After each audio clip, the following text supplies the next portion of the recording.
kuwa gharama ya ukombozi wetu kama taifa. Tunaweza anza wapi kulipa deni hii kwa wale waliotutangulia, ila kwa kuwakumbuka sio tu kwa mafanikio yao pekee, bali pia kwa maadili yao. Miongoni wa mashujaa wa Nairobi alikuwa ni Tom Mboya. Tom Mboya alisimama imara katika msimamo wake hata ilipokuwa haipendwi au ilipokuwa sio rahisi. Alikuwa mwenye kujenga katika ukosoaji wake na hakuchoka kamwe, hakuchoka kwa uzalendo wake. Mimi kama mtu ambaye aliyatumia maisha yangu yote katika utumishi wa umma, nakiri na kusema kwamba kiwango hicho alichoweka ni kigumu kukifikia. Kiongozi mwingine ambao ni shujaa wa Nairobi alikuwa ni Raila Amolo Odinga. Baba Raila Amolo Odinga, kama watu wa Nairobi tunamenzi, ndiye alikuwa mbunge ambaye amehudumu kwa muda mrefu, na hii kwa sisi sote ndio siku ya Jamhuri ya kwanza bila baba wetu. Tunaomba ya kwamba Mungu azidi kumlaza pema, na ile ambayo tunaweza fanya ni kuiga mfano ambayo alituachia. Tunakumbuka hawa mashujaa wetu na kuwaenzi ili kuhifadhi matendo yao na kuyapitisha kwa watoto wetu kwa ajili ya kesho. Pili, tunawakumbuka ili kuwaiga, tukijifunza kutoka kwa mafanikio yao na pia kwa makosa yao, ili kwa wakati ufaao mafanikio yetu kama Wakenya yaweze kulinganishwa na yao. Tatu, ni lazima tukamilishe kazi walioweka misingi. Wao waliweka msingi, jukumu letu ni kujenga jengo ambalo linastahili heshima ambao wametuachia. Hatutishwi na wajibu ambao tumeachiwa kama viongozi, kwa sababu tunajua na tunaifanya kwa imani na matumaini, tukiyakumbuka maneno ya Wafilipi 1:6 ya kwamba yeye alianzisha kazi njema ndani yenu ataikamilisha. He who began a good work will be faithful to complete it. Mheshimiwa Rais na viongozi, je, hatujaona tayari mabadiliko katika maisha yetu? Kuanzia wakati ambapo tulipata jamhuri hii, hata mimi kusimama hapa ni mfano, kwa sababu jiji hili miaka hiyo hata hakuwa na diwani mmoja Mwafrika, lakini sasa jiji linaongozwa na gavana ambaye amechaguliwa moja kwa moja na wananchi. The fact that we can self-determine must never be taken for granted as a republic. Kauli mbiu ya mwaka huu inaunganisha dhana hizi, dhana ambayo ilikuwa Raila Amolo Odinga na Tom Mboya, which was their internationalism. It was also the nature in which they were not tribal, they were not tied into a cocoon of their community or of their tribe, but they thought in a very modern way, in a very contemporary fashion, and that goes hand in hand with what our theme is today.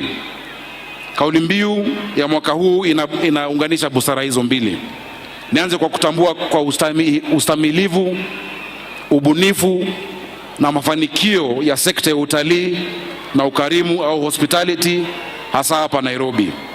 Nairobi imeendelea kuwa kiini cha uimara wa sekta hii. Ukiangalia vituo vya kuwasili nchini, miundombinu ya Nairobi ndio ya kwanza.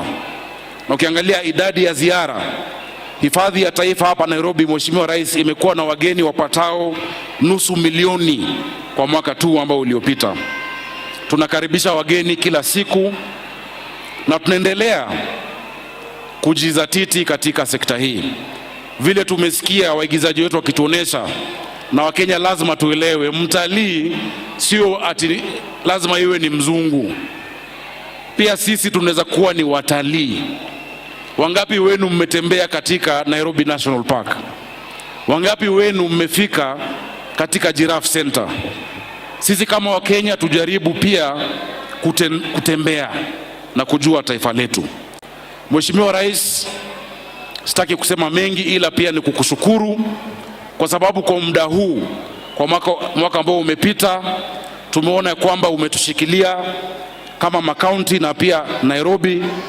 Pamoja na wewe tumeweza kufanya kazi nyingi, kujenga mabarabara, watu wetu wanaziona zinaendelea katika maeneo yote ya jiji la Nairobi. Tunakushukuru na tunajua kwa mwaka ambao unakuja tutaweza kufanya kazi nyingi zaidi. Jameni wa Kenya, tumpigie rais wetu makofi. Tunajua kwamba mwaka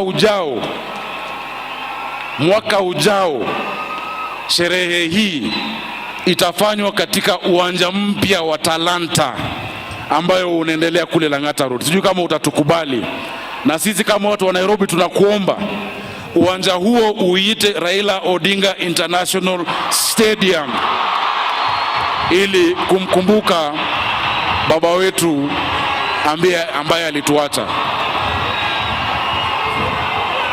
au sio? Tunakubalia watu wa Nairobi? Tunakubalia. Rais, umeona sauti ya wananchi, na sauti ya wananchi ni sauti ya Mungu. Wanasema nirudie? Tunaomba rais wetu mpendwa William Samoei Arap Ruto ya kwamba mwaka ujao sherehe hii ifanyike katika Talanta Stadium, na kama watu wa Nairobi tunakuomba uipe jina Raila Odinga International Stadium. Sauti ya mwananchi ni sauti ya Mungu. Wacha nisiseme zaidi kupita hapo, ili kuwakumbusha ya kwamba sherehe imeanza. Na waomba watu wangu wa Nairobi, mkisafiri kwenda Ushago ama Ocha, muwe waangalifu kwa barabara ili muweze kurudi salama. Tunaomba madereva wetu, do not drink and drive. Tusipoteze watu wetu, tusiendeshe kiolela, ili tuweze kurudi tuwe na mwaka wa 2026. On behalf of the people of Nairobi, I wish all of you a Merry Christmas and a prosperous 2026. Mungu awabariki. Asanteni. Makofi ya Governor. Your Excellency, the theme for Jamhuri Day 2025 is tourism, wildlife, meetings, incentives, conferences and events, otherwise known as MICE. And allow me at this point to usher in the Cabinet Secretary for Tourism and Wildlife, Honorable Rebecca Miano, to make a brief statement. Tumkaribishe kwa makofi tafadhali. Karibu Waziri.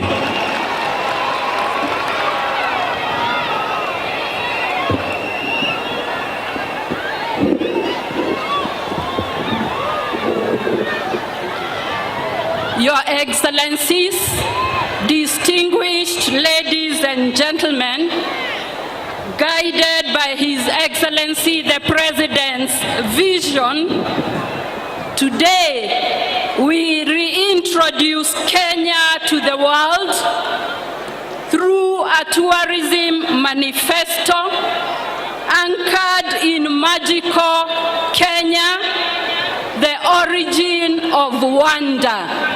The manifesto, please.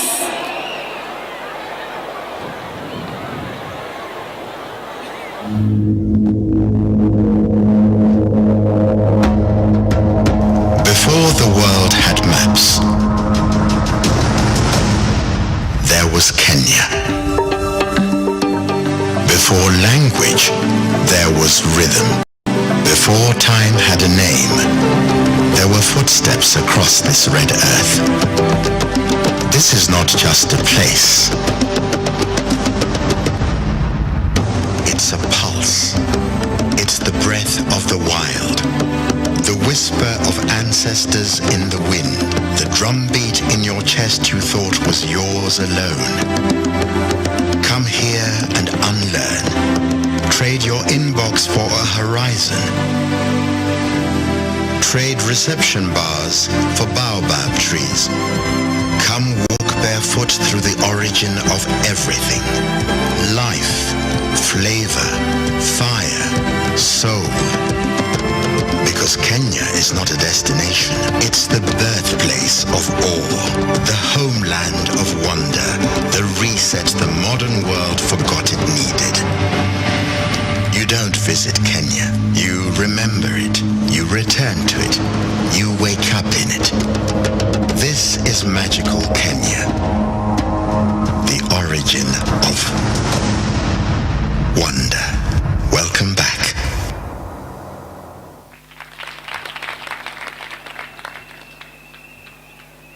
It is now my pleasure to invite His Excellency, the Deputy President of the Republic of Kenya, Professor Kithure Kindiki.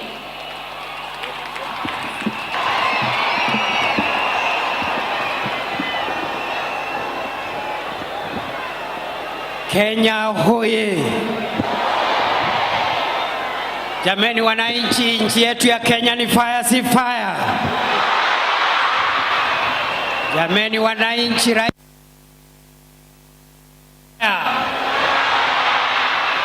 kwa mara ya Kenya ni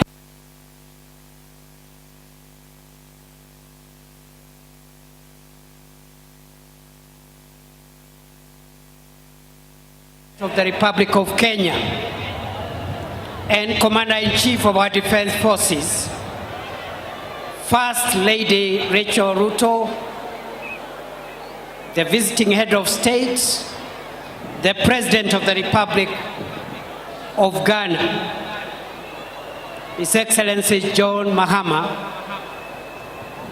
all dignitaries present, all protocols observed. Mr. President, this generation will never pay fully the sacrifice and the debt of those who paid the ultimate price and sacrifice for the independence of our country.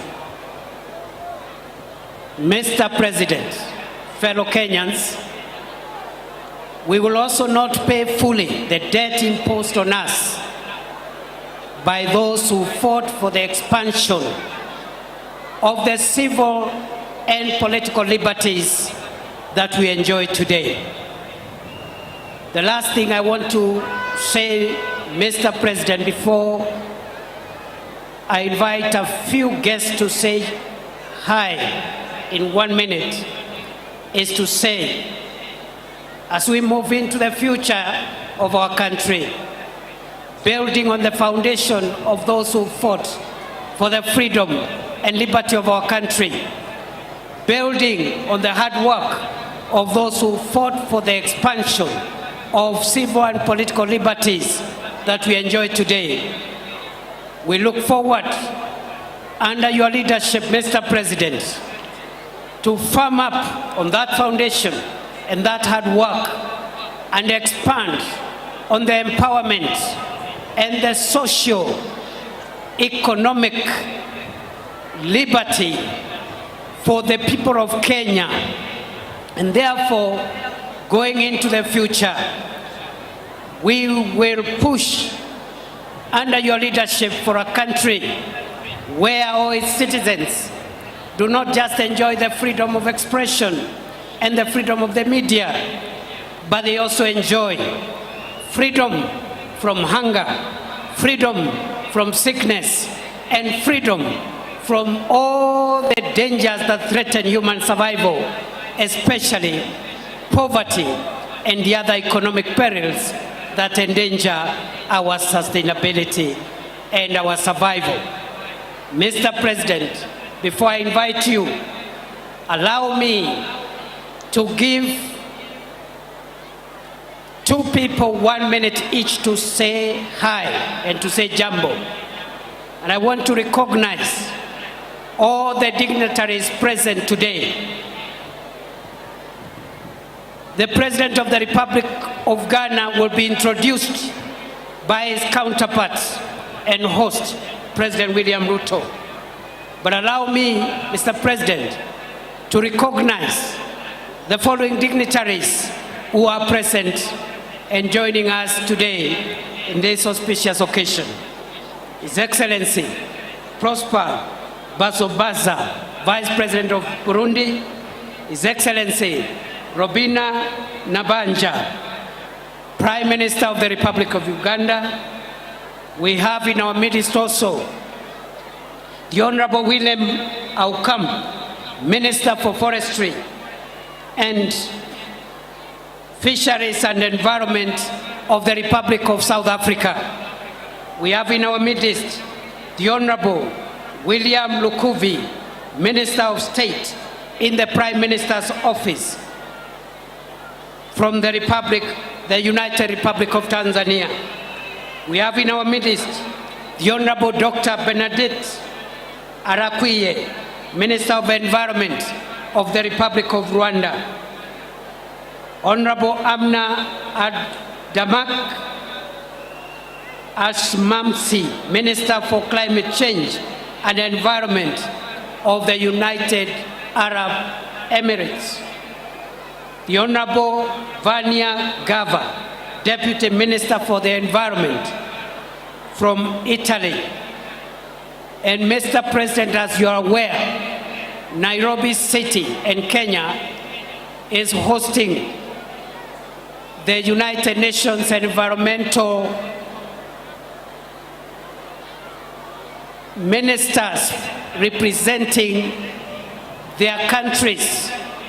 So we have UNEA, which is the forum, the highest decision-making forum on matters environment, representing ministers of environment from all over the world who are meeting here in Gigiri, in Nairobi City.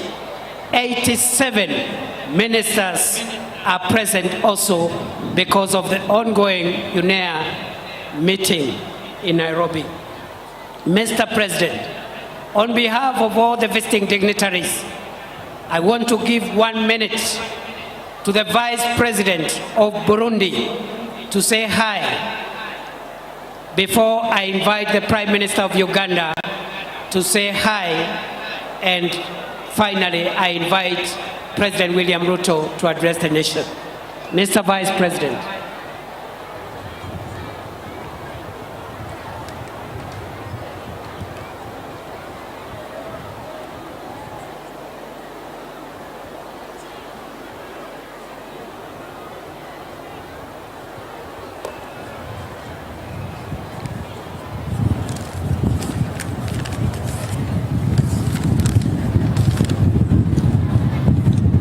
His Excellency Dr. William Samuel Ruto, President of the Republic of Kenya, and Rashid Ruto, First Lady of the Republic of Kenya, His Excellency Kithure Kindiki, Deputy President of the Republic of Kenya, His Excellency the President of the Republic of Ghana, Excellencies, distinguished guests, ladies and gentlemen, good morning.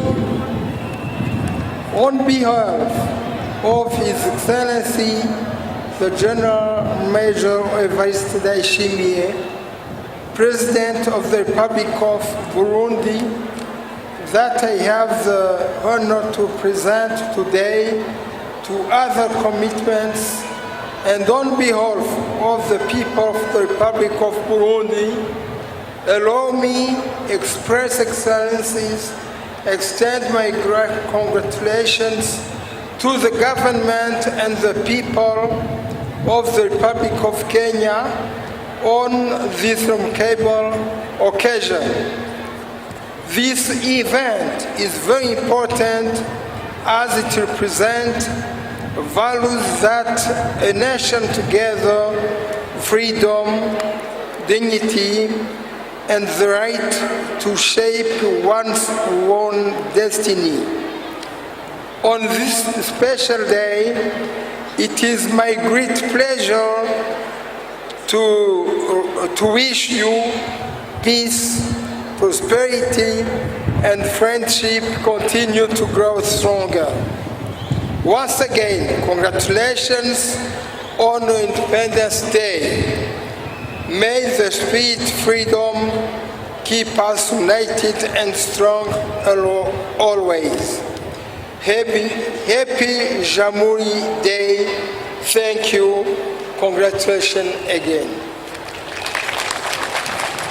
Thank you very much, Your Excellency, Vice President of Burundi.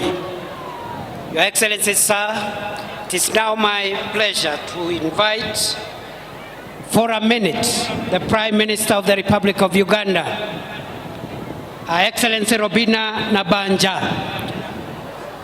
to say jambo and hand over to you, sir, a special message from your brother and counterpart, President Yoweri Museveni of Uganda. Your Excellency, Dr. William Samoei Ruto, President of the Republic of Kenya, Your Excellencies, distinguished guests, ladies and gentlemen, I bring you warm greetings from your brother, General Yoweri Kaguta Museveni, the President of the Republic of Uganda. He was unable to come because Uganda is undergoing an electoral process. He, however, sent me to represent him. I am the Prime Minister of the Republic of Uganda. I've been given 1 minute. Let me hand over the message to you, Your Excellency, on behalf of the President and the people of Uganda. Thank you so much. Thank you very much. Makofi tafadhali, makofi. Thank you very much. Fellow Kenyans, brothers and sisters, I think we have come to the apex of today's celebrations. I now request that we be upstanding as I welcome His Excellency President William Samoei Ruto to come and address the nation. Ni fire, si fire. Asante sana Mheshimiwa Naibu wa Rais. Tafadhali nawaomba tunaweza kuketi chini.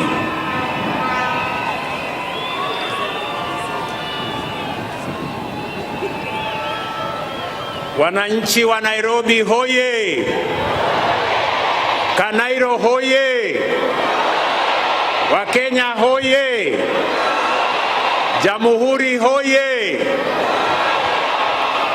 Basi, kabla sijatoa taarifa yangu kwa taifa letu la Kenya, nyinyi mnajua kati yetu tuko na marafiki wengi ambao wametutembelea, na leo tuko na mgeni, and I want in a very special way on behalf of the government and people of Kenya to thank our brother and friend, the President of the Republic of Ghana, His Excellency John Mahama Dramani, for finding time to come and be with us to celebrate this 62nd Jamhuri Day in Kenya.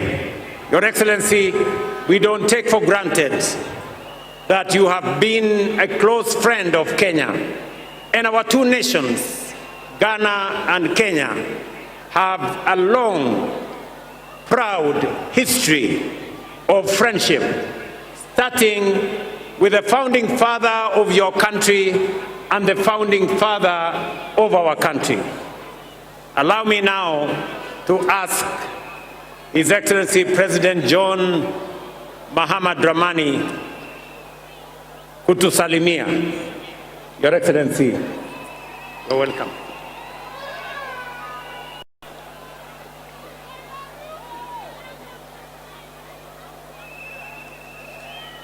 Thank you very much, my brother, the President of the Republic of Kenya, William Ruto. Let me acknowledge your beautiful wife, the First Lady of Kenya. I bring you greetings from the people of Ghana, and to say that on this day, your 62nd Jamhuri Day, the people of Ghana are in solidarity with their brothers and sisters in Kenya. On this day, we pay respect to the memory of our forebears who fought for our freedom, and we do not take their sacrifice for granted. The friendship between our independence leaders, Mzee Jomo Kenyatta and Kwame Nkrumah, has become an enduring flame that has continued to bind our two countries together.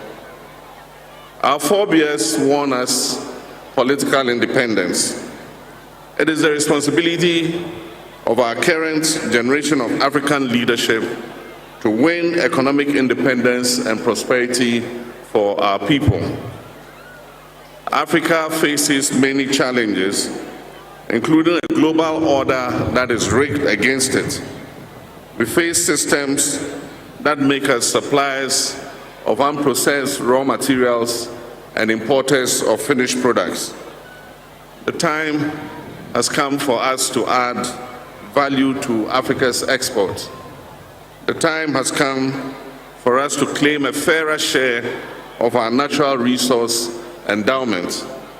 The time has come for us to provide transparent and accountable leadership. The time has come for us to unleash the creativity and energies of our young people. We must increase trade amongst ourselves, and so we commend the protocol on the African Continental Free Trade Area. We must show Pan-African solidarity with all members of the African diaspora, and that's why I wish to express the sincerest appreciation of the people of Ghana to the people of Kenya for your timely intervention in Haiti to bring relief to the long-suffering people of Haiti. Ghana also, in the spirit of Pan-African solidarity, is sending troops from our 48th Engineers Regiment to help Jamaica in its rebuilding efforts after the devastating Hurricane Melissa. Kenya continues to be a respected member of the African Union and other international bodies. And so Ghana wishes Kenya well on this very auspicious occasion. And finally, before I resume my seat, accept my personal condolence and the sympathy of all Ghanaians on the passing of a great statesman, Mzee Raila Odinga. May God grant him peaceful rest. Long live Kenya, long live Africa, long live Kenya-Ghana relations. Asante sana.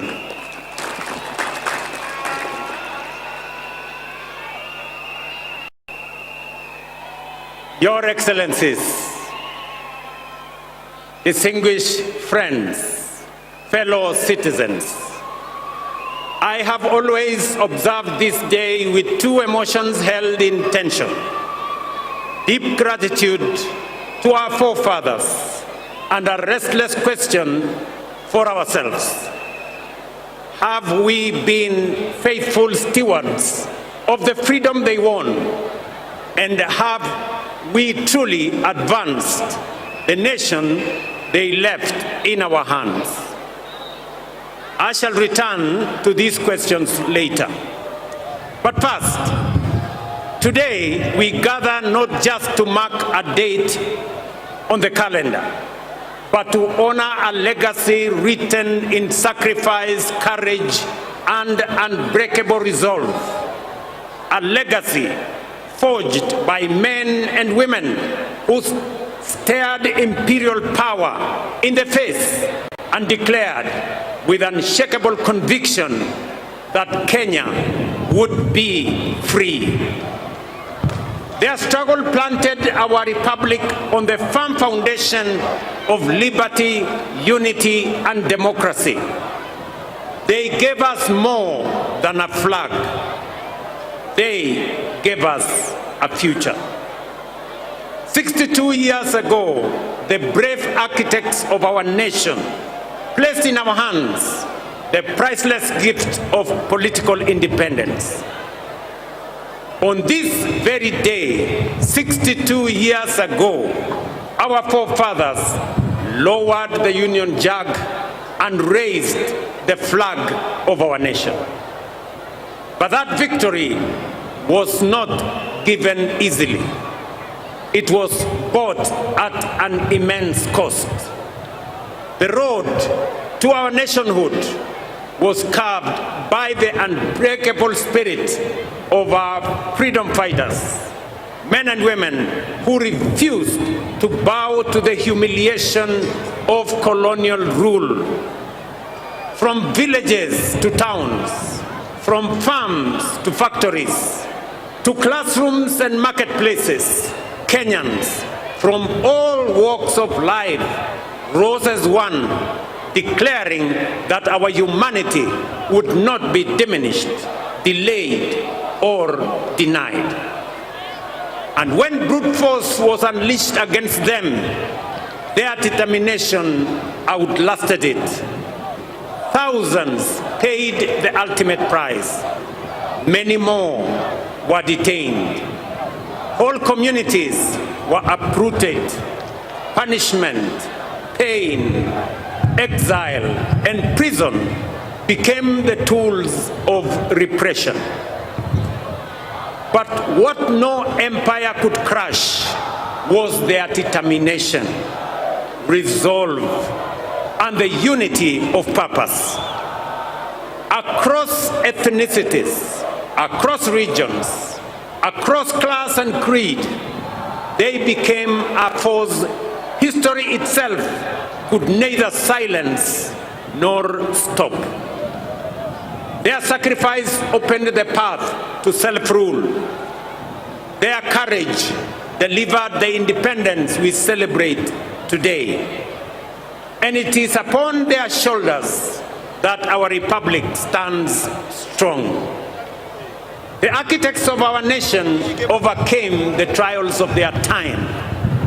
While our challenges are different, their lesson is eternal. They rose to the dictates of their moment. It was not easy, but it was necessary. And because they did it, we are here today. So, today, fellow citizens, history turns its gaze upon us and asks, faced with the challenges of our time, have we stepped up as they did? When he took the oath of office, Mzee Jomo Kenyatta warned us that independence would mean nothing if it did not improve the daily lives of ordinary citizens. Tom Mboya reminded the nation that the greatest struggle, and indeed the hardest struggle, was not political independence alone, but development itself, the economic empowerment of our people, and the unlocking of their full potential.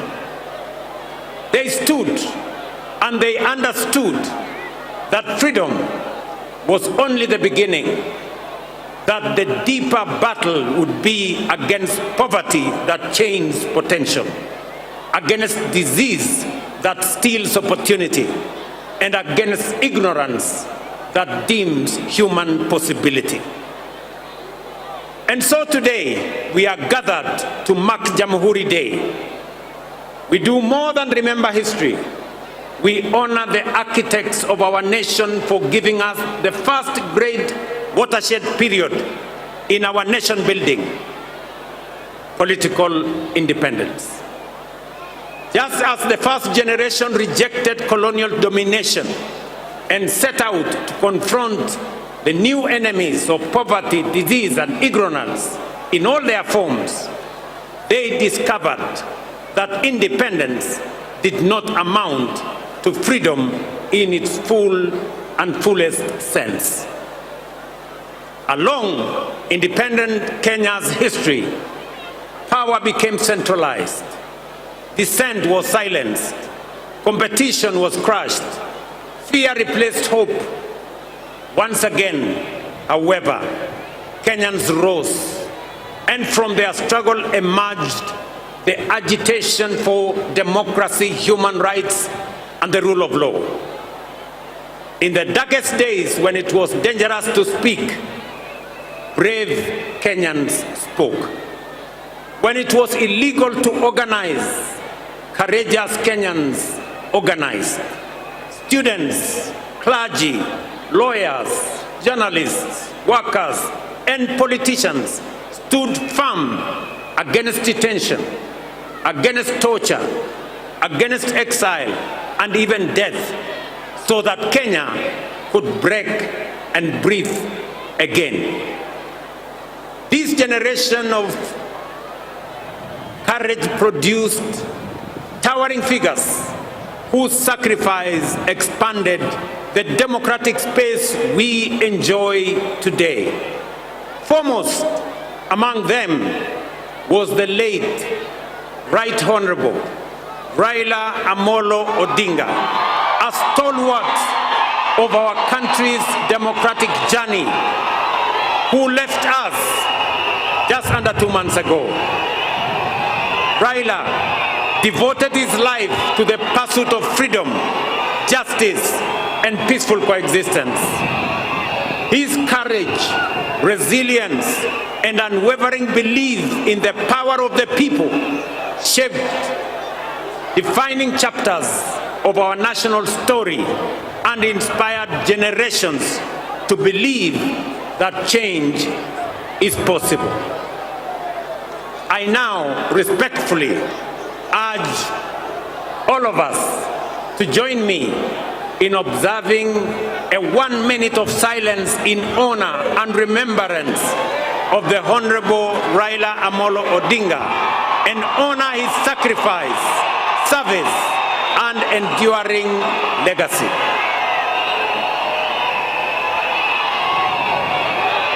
Tafadhali nawaomba tusimame kwa dakika moja kwa heshima ya kiongozi wetu Raila Amolo Odinga.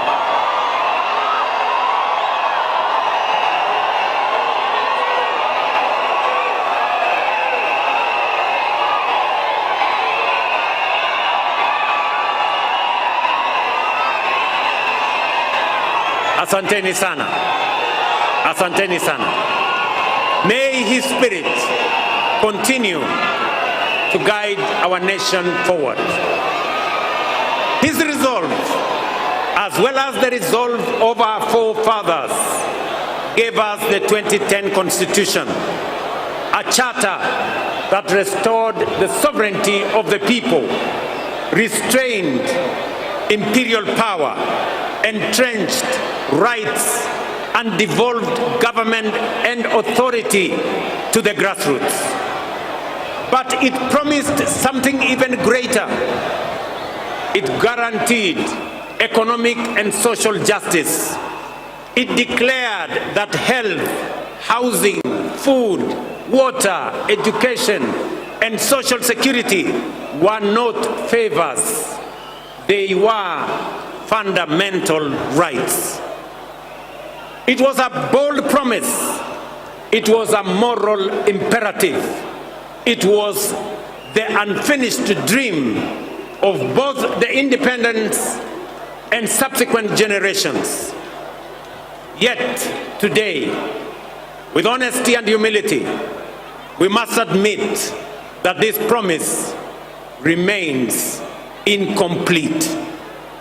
Yes, progress has been made, but the deeper promise, a Kenya where every citizen lives with dignity and shared prosperity, remains unfulfilled. For too long, stagnation has returned in cycles. negativity has been normalized, and too many have been asked to make peace with mediocrity. That is why, before the last election, we had already realized that although we had achieved political independence and our constitution expanded our democratic human rights and the rule of law, we still had not fully consolidated our nation. These two milestones, great as they were, had over time been undermined by the paradox of the marginalization of the majority.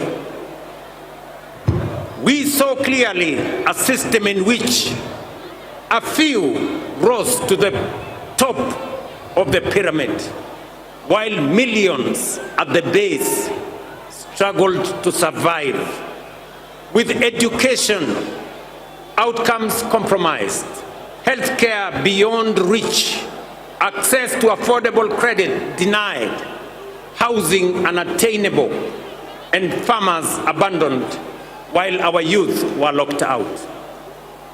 That is the reason we introduced the bottom-up economic transformation agenda, to bring the marginalized majority back into the heart of our nation, to ensure that no one is left behind, and to begin the work of social engineering necessary to pursue the broader dream of economic freedom. We had to begin where marginalization and exclusion had been greatest, that is at the bottom.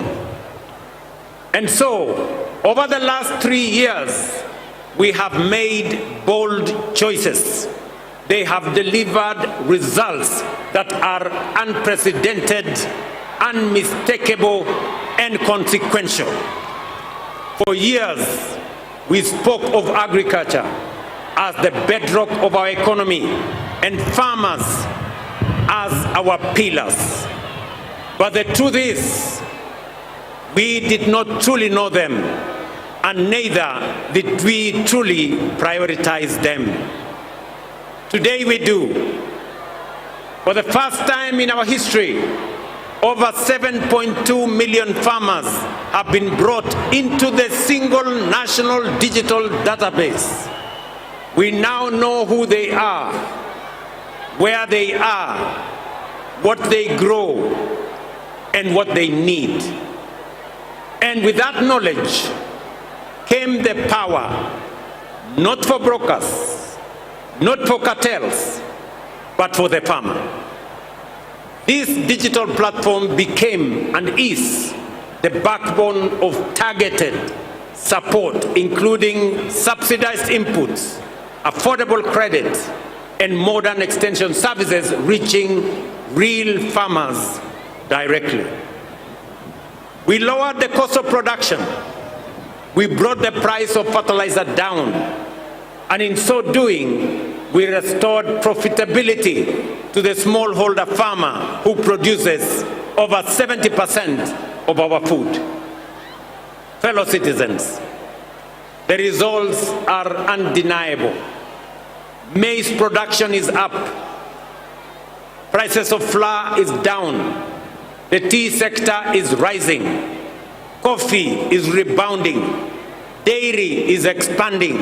And the sugar industry has been revamped. By strengthening value chains, cooperatives, irrigation, and processing, we have built systems that work for our agricultural sector. And now, with millions of farmers no longer forgotten, we are ready to walk with them to the next chapter of economic freedom. 3 years ago, education was in distress. Classrooms were overcrowded. Many universities were technically insolvent, and teachers were overwhelmed. Today, we have hired 76,000 teachers, and by next month, a total of 100,000 teachers, the largest recruitment of teachers in Kenya's history. We have built 23,000 new classrooms and 1,600 laboratories are under construction across the nation. Importantly, through the student-centered funding model, we placed the learner at the heart of our reforms. For the first time in our history, scholarships and loans now follow need and merit, ensuring that every deserving student has a chance and a just and equal opportunity to pursue their dreams. Nearly 500,000 students have already benefited from this funding model. Students who under previous systems would have been excluded by policies that failed to recognize them. This reform has lifted the financial burden from families and enabled students to choose courses that align with their talents, with their aspirations, and with the needs of our nation.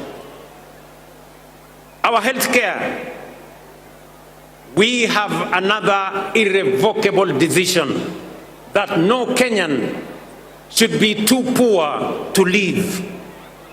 For decades, universal healthcare was spoken of, but in our time, it is being actualized. We engaged 110,000 community health promoters who are now reaching millions who were once excluded, forgotten, and without access to health care. CHPs have already visited over 9 million households, screening millions of Kenyans for various ailments, including diabetes and hypertension. At the same time, we built a unified health information system that now gives us full visibility of our health facilities, patients, their progress, enabling us to track healthcare delivery in real time. Today, over 28 million Kenyans are registered under the Social Health Authority, up from 8 million under the old system. That means 19 million Kenyans who were once forgotten are now in the healthcare equation. Among them are 2.3 million vulnerable Kenyans, orphans, widows, and the elderly, whose healthcare is now fully paid by the government of Kenya. Healthcare was never meant to be a privilege. It is a constitutional right. And with the realization of this right, we are ready to walk with all Kenyans into the next chapter of economic freedom. For the millions of Kenyans without employment, we moved beyond diagnosing the job crisis to deliberately creating opportunities through the bottom-up economic transformation agenda. For decades, housing, while being a constitutional right, was promised but never delivered. Housing is not just about shelter. It is collateral. It is graded worthiness. It is stability. And it is the first step out of poverty. In just 3 years, through our housing program, over 240,000 affordable homes, hostels for 180,000 students, 30,000 institutional housing for our military, police, and prison officers, and over 400 new markets for our traders are under construction across all our 47 counties. This, ladies and gentlemen, is the largest public infrastructure transformation ever undertaken, not just in Kenya, but also in our region, so far standing at an investment of 650 billion. Through this program, more than 480,000 Kenyans have secured jobs and enterprise opportunities across 300 active sites, from artisans to technicians to engineers and architects, shaping a new skyline in Kenya. We have ring-fenced billions of shillings for the Jua Kali sector, fully integrating their long-neglected engine of craftsmanship into the national construction value chain. Today, Jua Kali artisans supply doors, windows, fittings, furniture, and fabricated material to projects in our affordable housing program across Kenya. In the digital and creative economy, we have trained 2 million Kenyans in digital skills, and nearly 300,000 are already earning income. Through the Kazi Maju program, nearly 500,000 Kenyans have secured well-paying job opportunities abroad in the last 3 years. We have also launched the Kenya shillings 20 billion Nyota program to support 820,000 young people with training, with mentorship, certification, and business capital. The first phase is complete, with 12,500 beneficiaries already receiving their first business support, and the national program is now being rolled out across the country.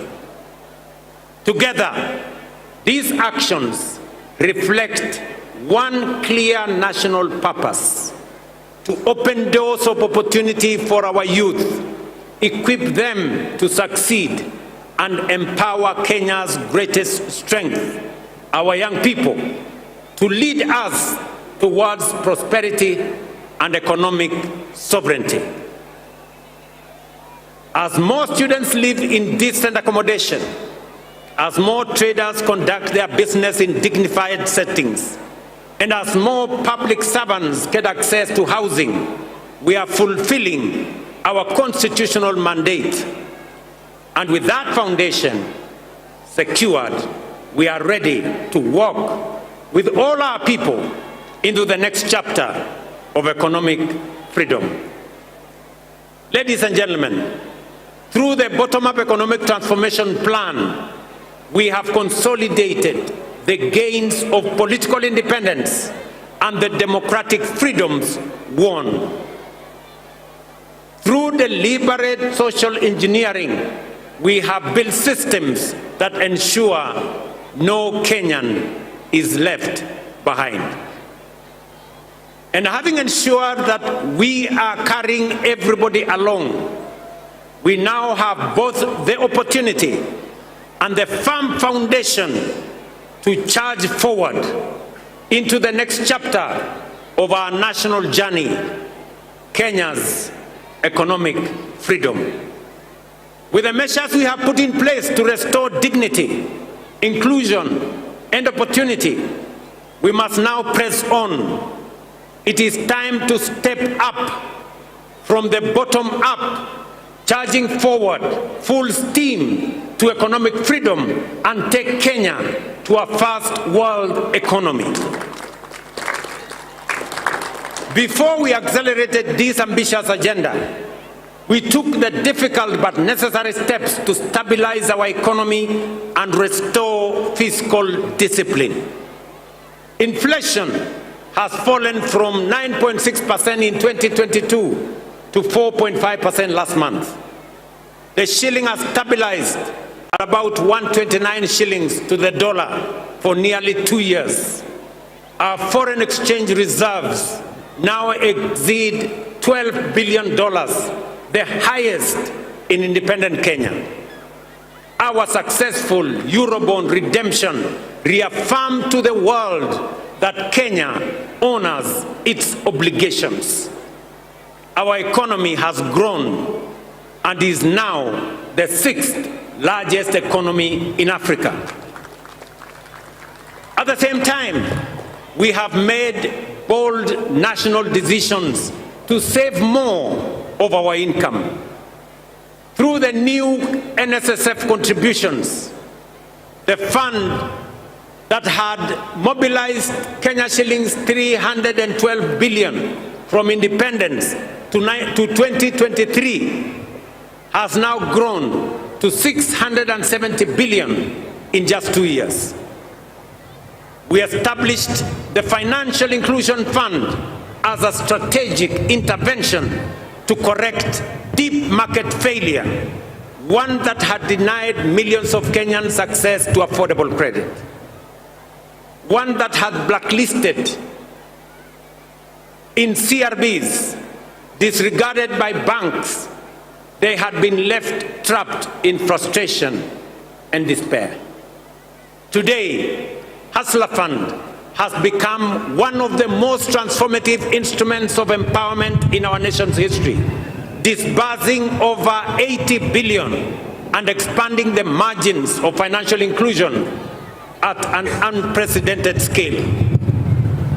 Over 9 million Kenyans are now repeat customers, and more than 7 million who were previously CRB blacklisted have successfully repaired their credit histories. It has restored dignity to millions. It has brought them back into the equation. They are no longer left behind. Ladies and gentlemen, these reforms have stabilized our economy, restored investor confidence, and enhanced Kenya's creditworthiness. As we set out on this path of economic independence, let us remember that we are not the first to stand at such a crossroads. Nations like South Korea, Singapore, Hong Kong, and Malaysia once stood where we stand today, with limited resources, modest means, but armed with immense courage, determination, and ambition. Prosperity was not handed to them. They reached out for it. They rejected the ordinary. They refused to be prisoners of their circumstances. They believed in themselves and invested in their people. They were patriotic to their nation's cause and demanded excellence of themselves.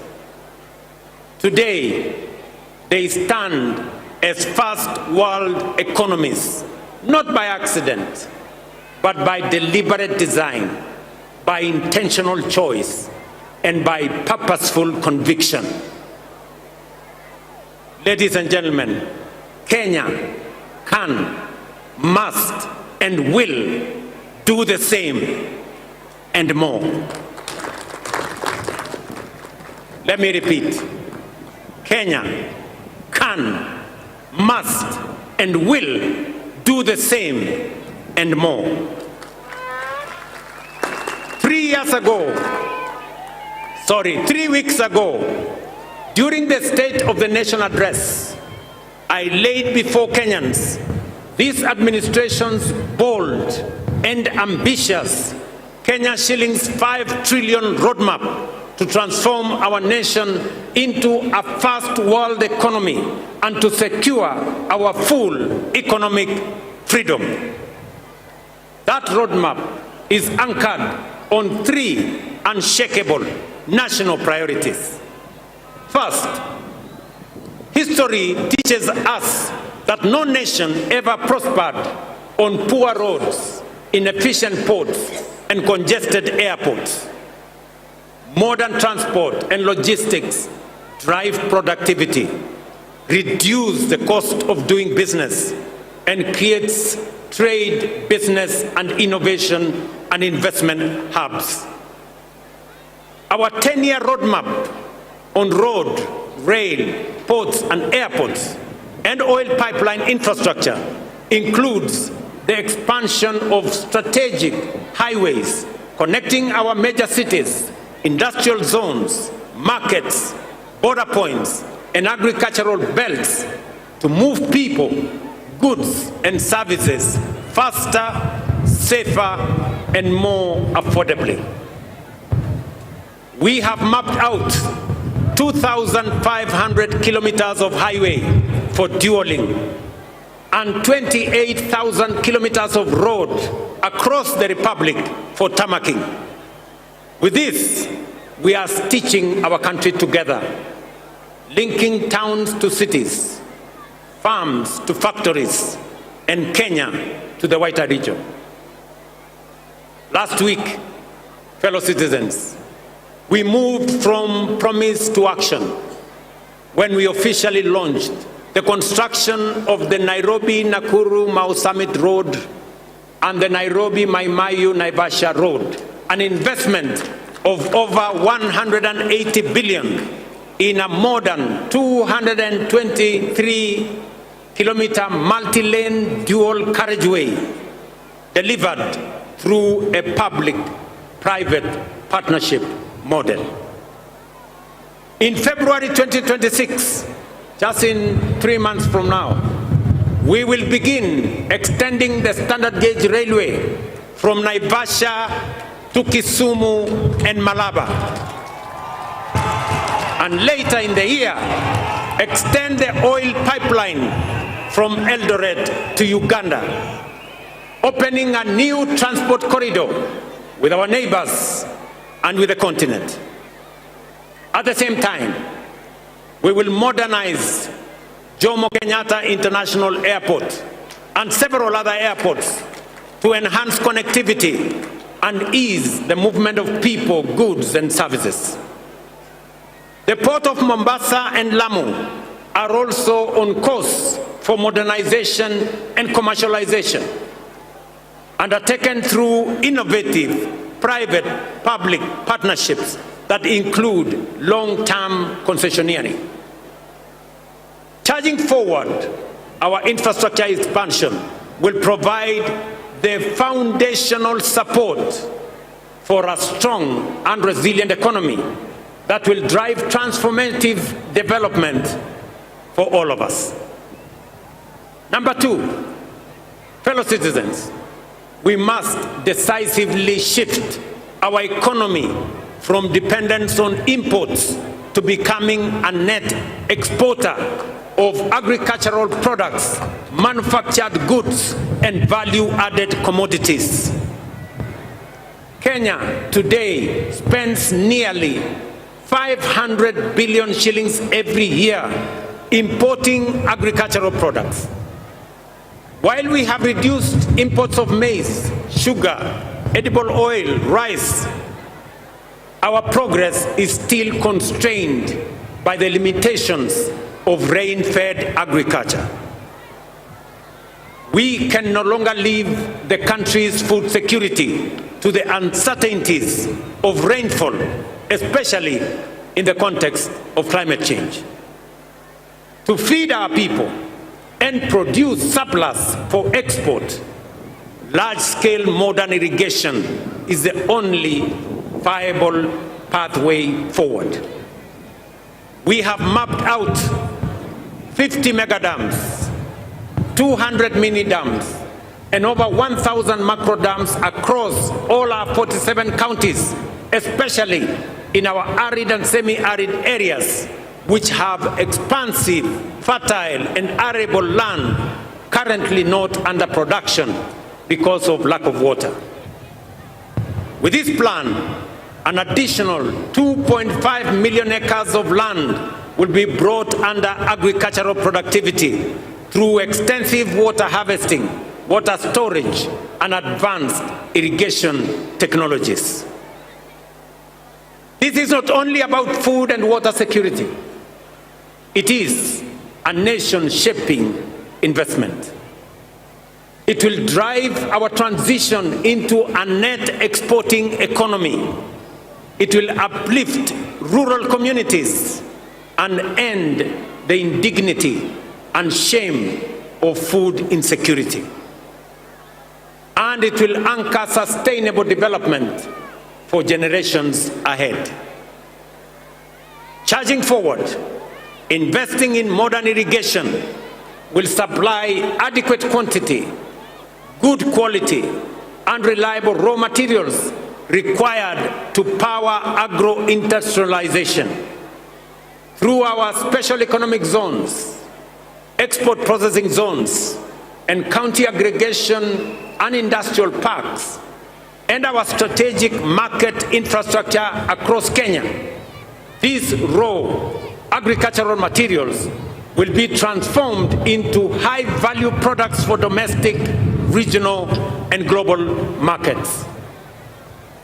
Third, fellow citizens, energy is the lifeblood of any modern economy.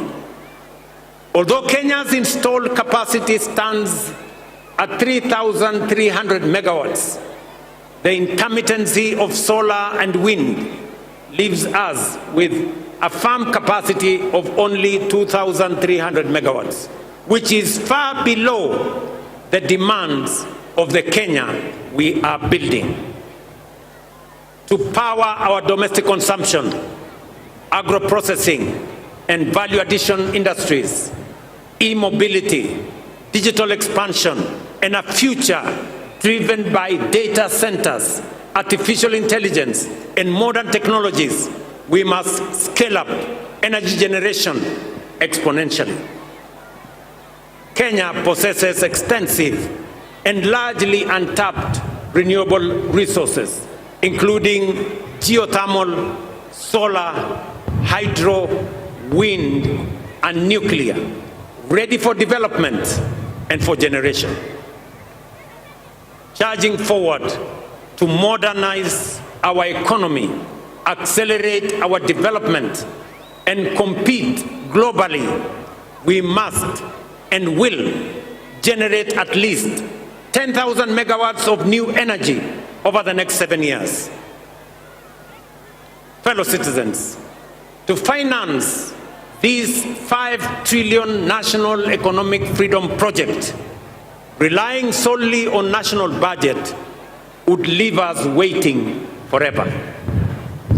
Borrowing would only deepen our debt and burden future generations. Raising taxes would place unbearable strain on households. And choosing inaction would condemn our nation to stagnation.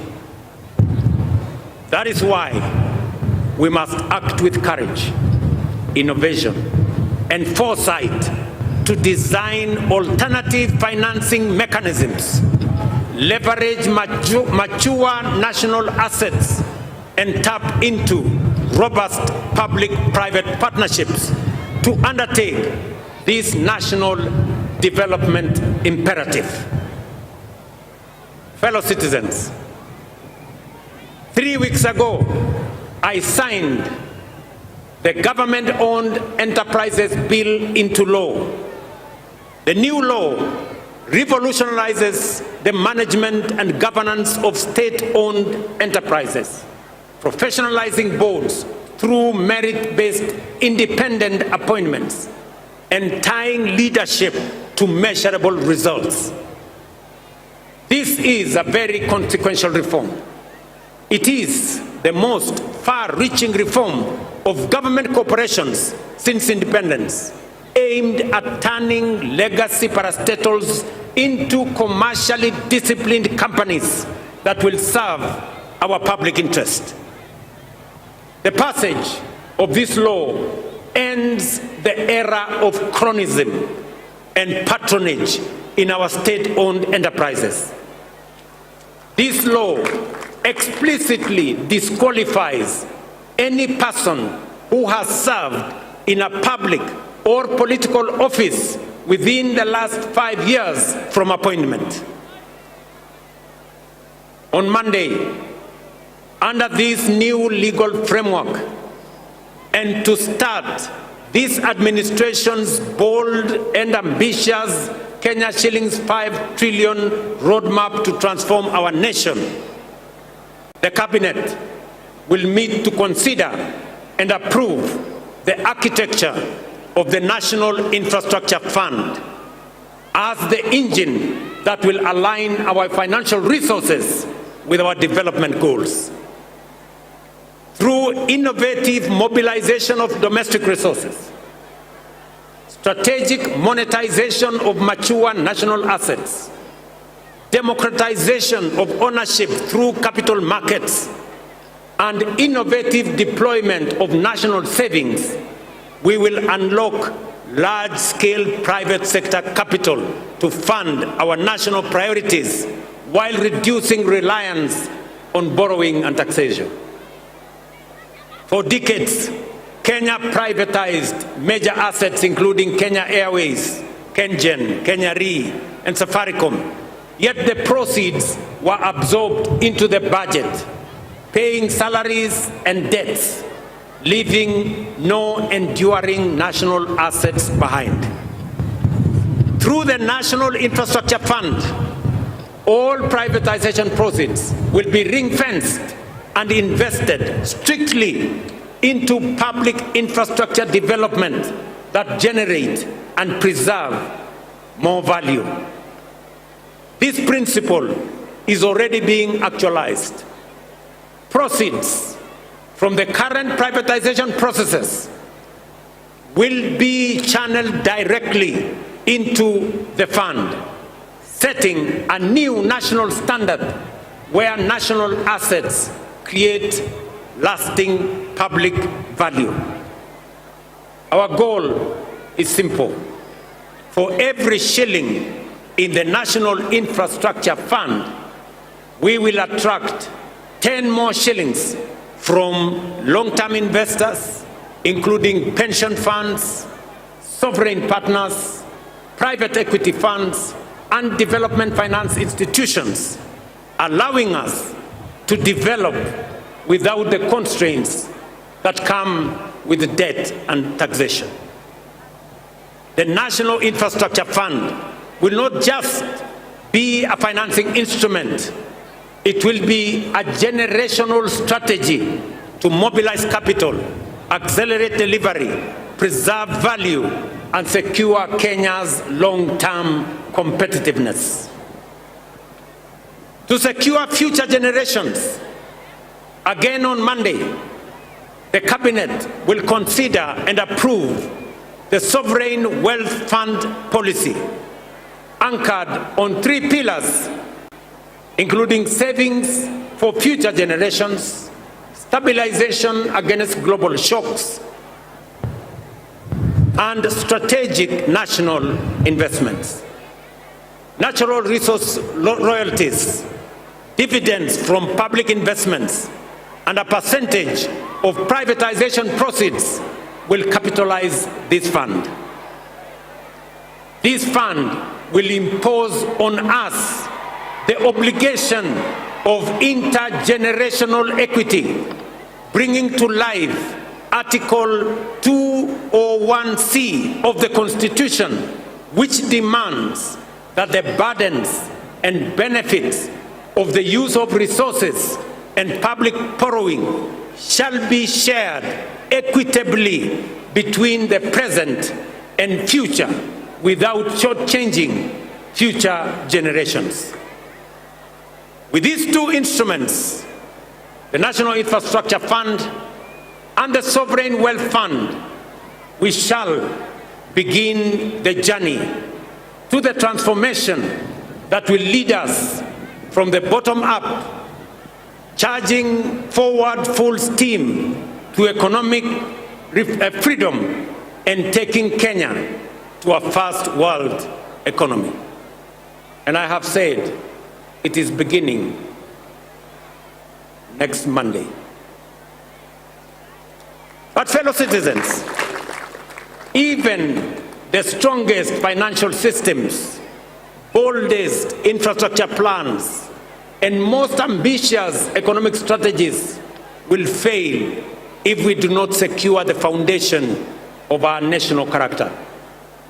The realization of our economic freedom project will rest on 3 critical enablers: strategic human capital development, robust peace, stability, and security architecture, and unwavering integrity and fidelity to the national interest. To bolster human capital development, we have made bold investments in education, skills development, science, and innovation. We have raised the education budget from 490 billion in 2021 to 700 billion this financial year, and expanded science, technology, engineering, mathematics education.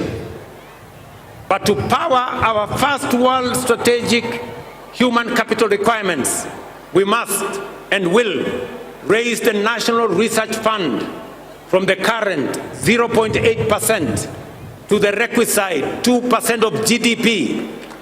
This is not, ladies and gentlemen, spending or social spending.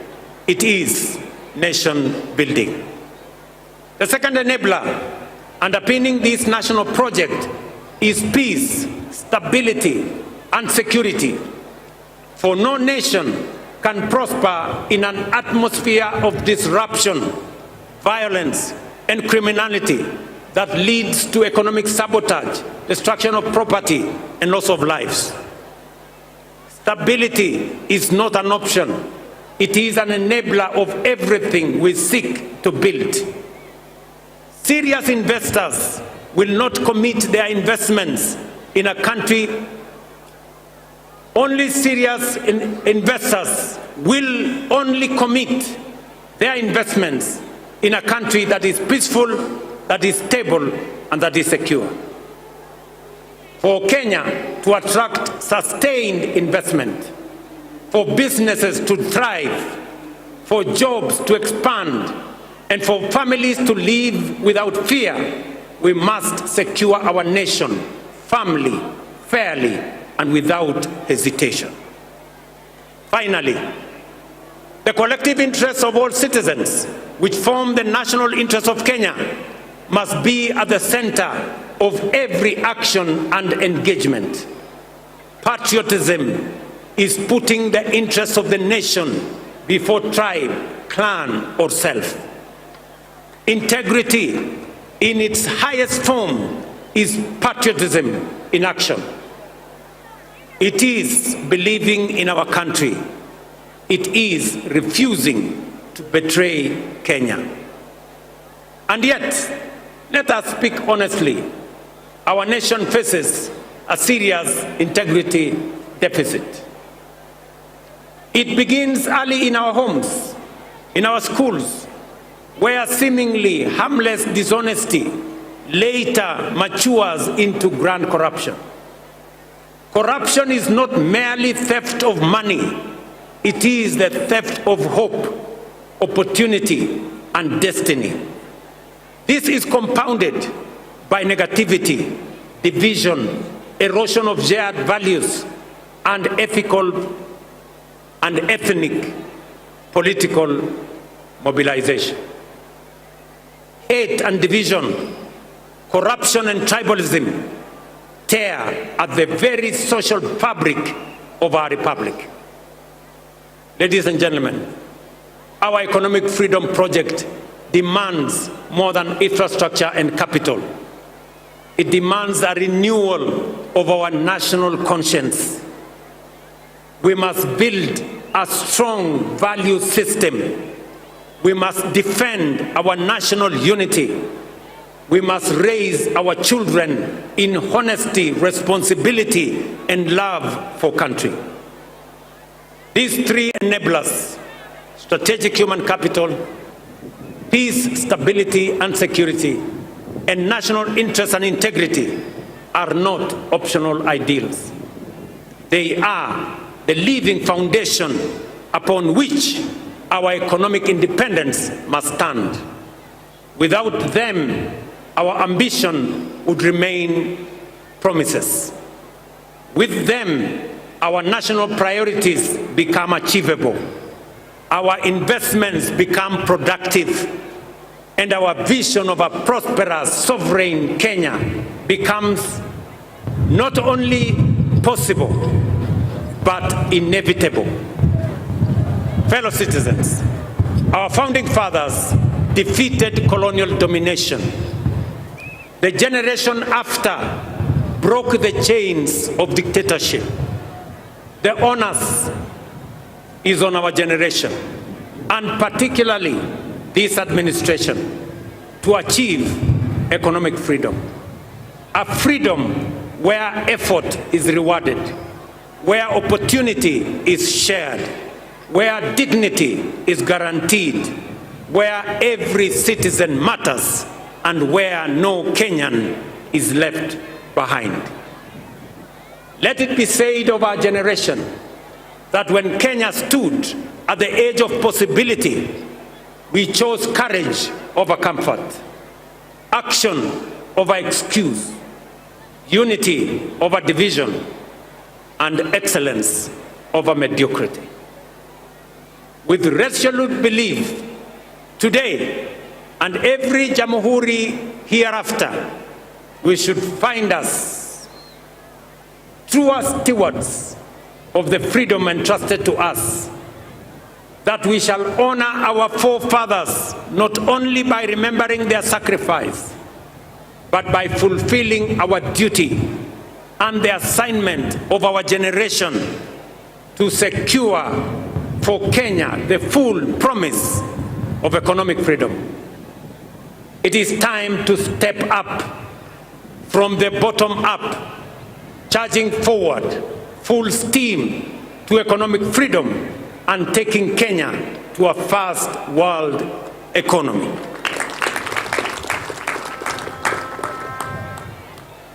Kabla sijamaliza, ndugu wa Kenya, mimi nataka niwaeleze hivi. Kwanza kwa watu wa Nairobi. Nairobi hoye! Nairobi hoye! Mimi kuna mambo mengi tunafanya katika mji huu wa Nairobi.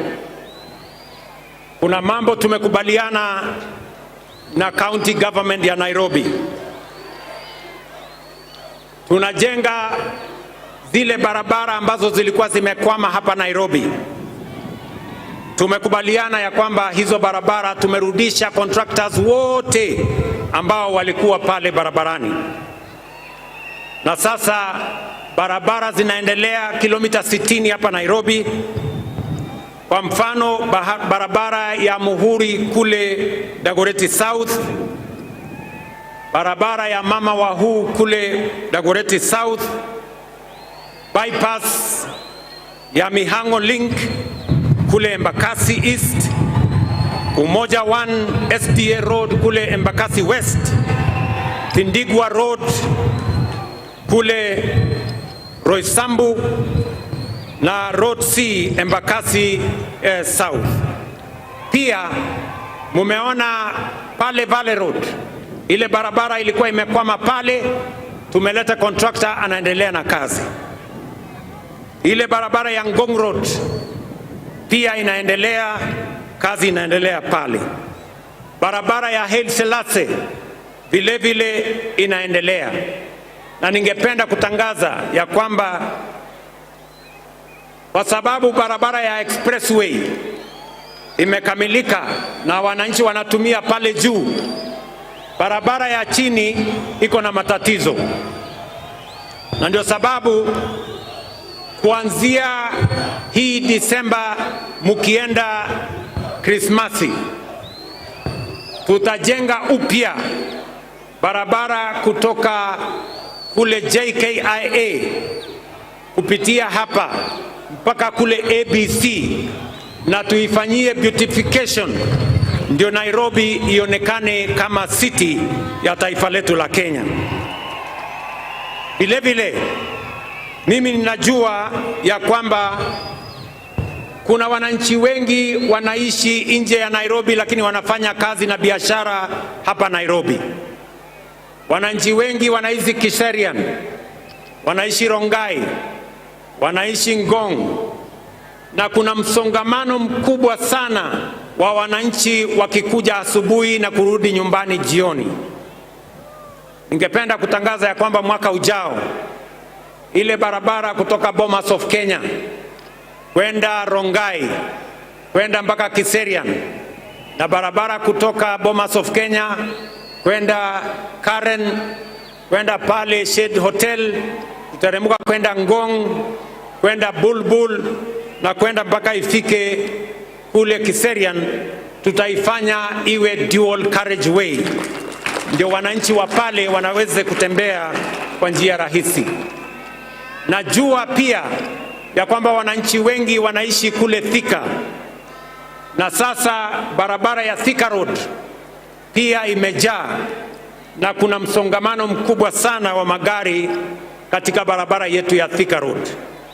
Ningependa pia kutangaza ya kwamba mwaka ujao vile tuko na expressway kutoka JKIA, pia tutajenga expressway kutoka Thika mpaka ifike hapa Museum Hill, ndio wananchi wale wanateseka na mambo ya jam tuweze kuondoa jam ya sehemu hiyo.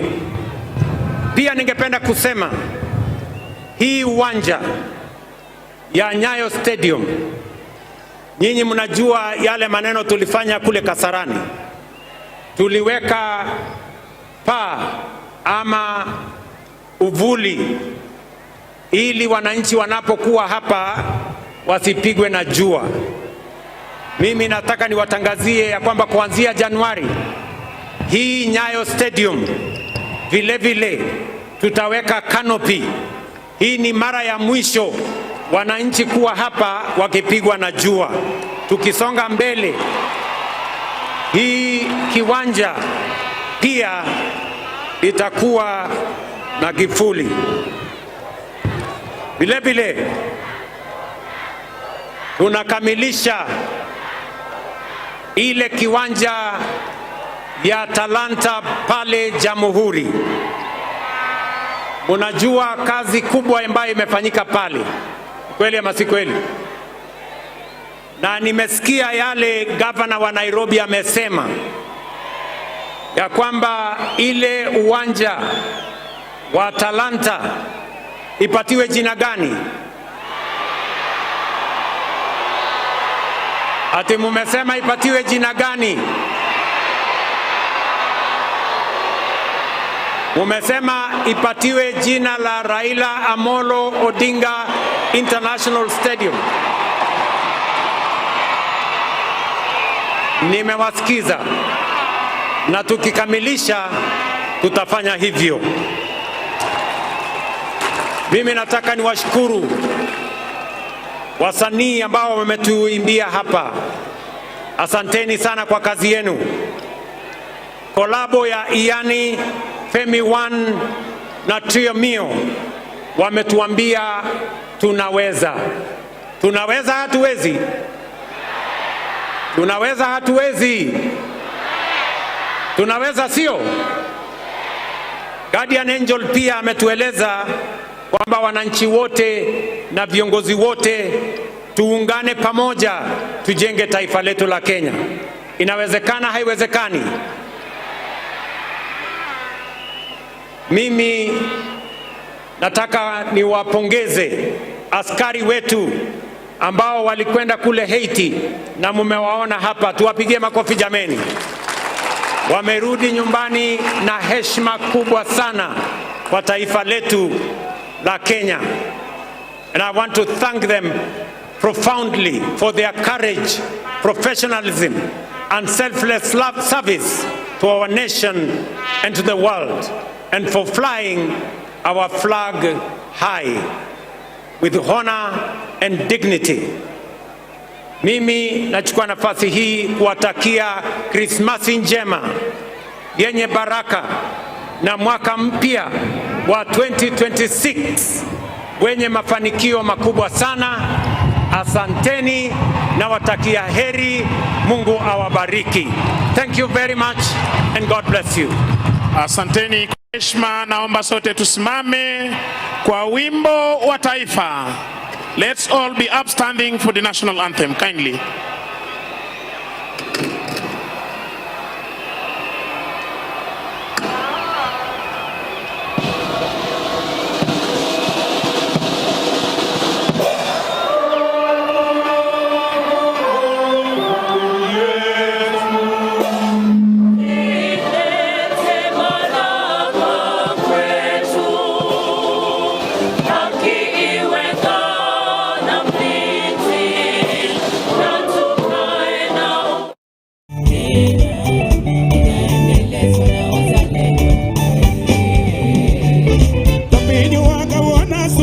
quiero marar.